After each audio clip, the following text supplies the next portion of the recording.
Dugay man ang video. Gani. Minutes. Good afternoon guys. Ang gagawin natin ngayon ay ayusin natin ang Panasonic na aircon. So kasi yung gabi guys, napansin namin na may pumutok nang binuksan namin ang aircon habang kami ay matutulog na sana. Ngayon, alam ko na ang pumutok ay ang kapasitor. So tingnan natin ngayon kung totoo ba na talaga ang kapasitor ba siyang dahilan kung bakit walang start at walang fan at walang thermostat. So ito guys, ito yung tinatawag na start capacitor, yung kulay black, at itong cylindrical na made of alloy, wrapped with alloy metal, tinatawag ito na running capacitor. So ito ang nagtatakbo sa fan at motor or compressor natin ng Panasonic manual aircon. Ito yung capacitor. Ito yung mag-ano ng start para mag-start ang aircon natin. So ito naman sa lalim, itong tinatawag na thermostat. Ito thermostat, parang may buntot siya na copper. At saka itong start selector switch. So ayun guys, sinaksak natin sa source of electricity. At malaman natin na kasi may putok guys, may ang black capacitor ay pumutok na. So siguradong ito talaga ang palitan natin. At i-test lang natin ang cylindrical kung talagang papalitan ba rin ito. So pandarin muna natin kung gagana ba. So ito. So ayan guys, walang start. So ayan walang umuugong. Kahit na thermostat, wala guys, kasi putok ang start capacitor. So itong dalawa papalitan natin kasi sigurado na itong cylindrical running capacitor ay mahina na rin. Kasi ito 15 microfarads ang rating nito. Ito naman ay 3 microfarad yung black capacitor, yung start capacitor ng manual Panasonic aircon. Okay, so tanggalin natin yung dalawa guys, yung dalawang capacitors.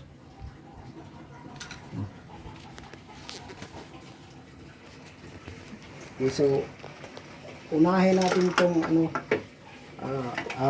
i-disconnect muna natin. I-disconnect muna natin to para to make it safe. Di tayo makuryente. Okay, so tanggalin muna natin itong black capacitor guys. Yung tinatawag na start capacitor. Ito.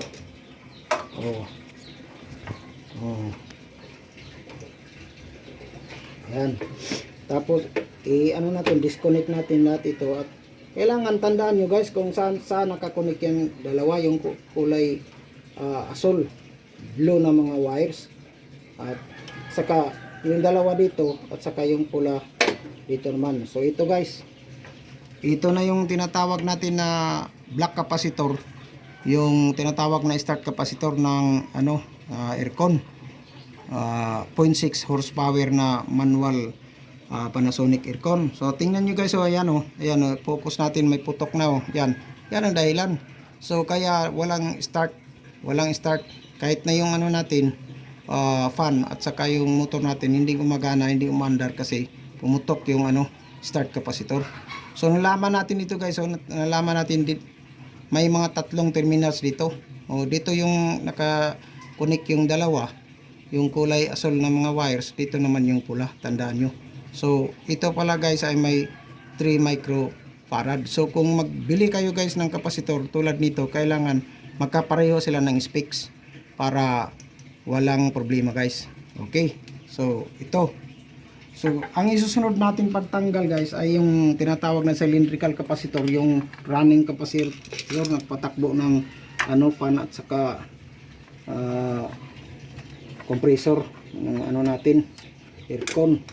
So yan, ito yung clip guys para sa pag-clip sa ano, para di mag-loose. So ito yung cylindrical. So tulad ng black capacitor, tandaan nyo kung saan nakadikit yung red wire. O red wire guys, tanggal, disconnect natin, at saka itong dalawa na blue na wire. Okay, ito guys, tingnan nyo, parang battery type na capacitor. So itong cylindrical capacitor, itong capacitor na tinatawag na running capacitor, nagtatakbo ng ano, makina, compressor at saka yung fan ng aircon natin. So ito, so kung tingnan natin, walang putok, pero siguradong mahina na ito. I-test natin yung ng tester, siguradong mahina na ito kasi ang amin tong aircon na to guys, ang laman namin na parang umuugong na. So talagang mahina na ang fan at saka yung compressor niya. Siguro talagang ito ang dahilan. So ito guys, may binili tayo. Okay, so ito yung bago. Tingnan natin kumparar. So ito, tingnan mo, yung bago medyo maikli, ito mahaba. Mahaba siya, itong maikli, pero pareho sila kasi kung magbili tayo, hindi na lang natin isipin kasi pareho lang yun kung mahaba at saka maikli. Yung microfarad nila pareho, microfarad, 15 microfarad or 15 UF. Ito din 15 UF, at saka yung voltahe nila pareho guys, 440 volts. 440 volts kasi ang kuryente natin ito 120, hindi pwede na tatapat ng 220. Kailangan mas mataas sa voltahe natin para safe. So yung capacitors natin. So ito ang bago. Ito yung luma na. So ito naman guys, ito naman yung binili natin. Ito yung bago. Ito yung pumutok na, yung tinanggal natin kanina. So kung nakikita nyo, may 4 na terminals yung bago. May 4 na terminals. Ito 3. Pero kung tingnan natin, parang ginamper lang to guys. Sa ginamper, pinagdidikit yung dalawang terminal para maging dalawa na lang. So ito yung isa. Dito yung dalawang wires na blue, at saka dito pili ka lang kung saan dito ilalagay yung red wire. So 3 ang gamitin mo dito. So ito blue, ito kulay blue wire at saka red wire. So ito pareho sila. Kasi mas kung mataas ang microfarad guys, mas maganda. Ito yung luma na tinanggal natin is 3 microfarad. Pero itong isa, yung bago, 3.5 farad. So mas maganda to. So ipapalit natin ito sa luma na. So lang guys, madali lang magpalit. So importante ito kasi if you can do it yourself, ikaw na lang maggawa guys, kasi kung labi lang kung malayo kayo sa sa mga paggawaan ng aircon, so and then marunong ka mag DIY. So ikaw na lang, kasi naman to pwede na magpalit ka lang ng pisa, basta pareho lang. Tandaan mo lang na yung kapasitor, pareho ng specs yung bilhin mo, ipapalit mo sa luma para walang problema. Kasi naman yun parang plug and play lang. So tingnan natin guys, na natin palitan natin itong start ito. Tandaan nyo, start capacitor. Okay, so dito guys, tingnan nyo. So may dalawang wire ito, kulay blue. So saksak natin dito, at pwede rin na idikit muna natin ito una. So lagyan natin ng screw at saka i-mount natin yung capacitor natin dito sa housing niya. Okay, para mas madali na lang ang pagsaksak ng mga wires. Tandaan nyo lang ang proper connection niya guys. Ito okay yan. Lagyan natin ng screw yung bago na start capacitor. Okay, so dito guys sa connection natin, ito yung kulay blue, lalagay natin dito yung dalawang kulay blue na wire, kasi yan naman sa manual Okay, dalawa. At saka itong red, pili lang tayo dito sa dalawang terminals. hindi pwede na dalawa, isa lang ang ano eh, ang terminal. So okay, yan. So tandaan nyo, red, dalawang terminal pero isa lang ang pinili natin dito, dalawa. Oh, at saka yung ito naman, i-connect natin ito sa cylindrical running capacitor, yung parang battery guys. Oh, ito. So pwede saksak na natin dito. Oh, yan. So dalawa. Yung kulay pula, isa dito. Yan. Saka yung dalawa guys dito.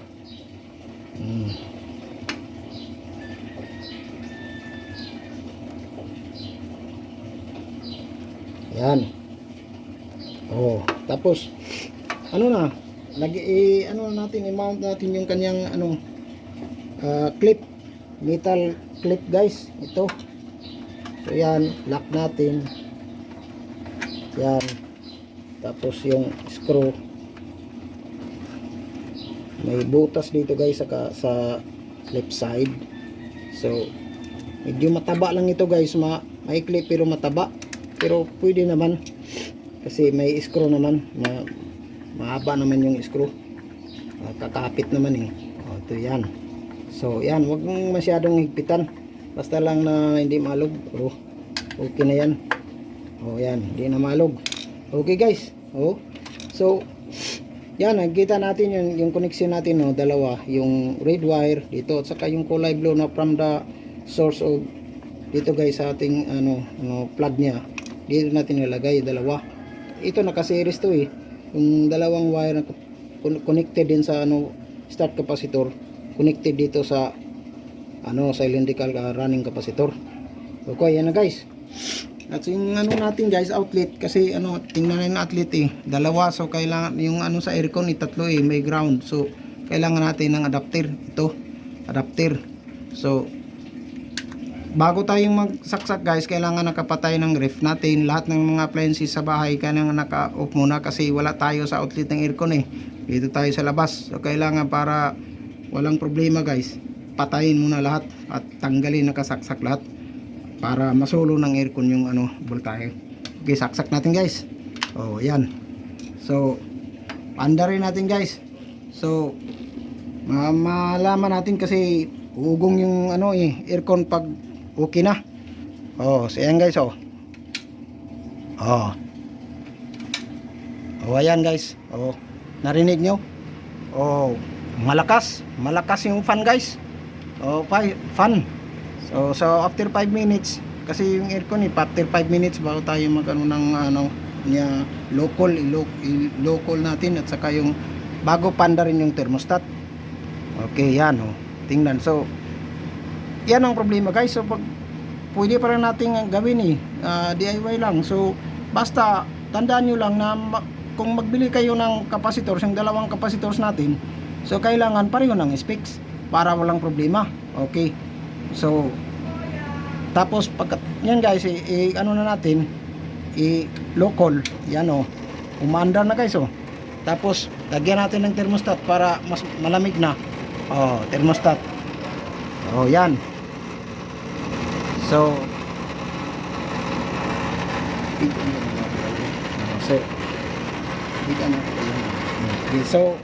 yan guys.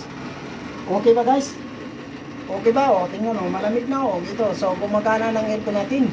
So ginagawa ko to guys kasi Holy Week na yun eh. Baka kung ko to sa shop, baka matagalan pa mapakuha guys. So hindi na nasanay matulog na walang aircon.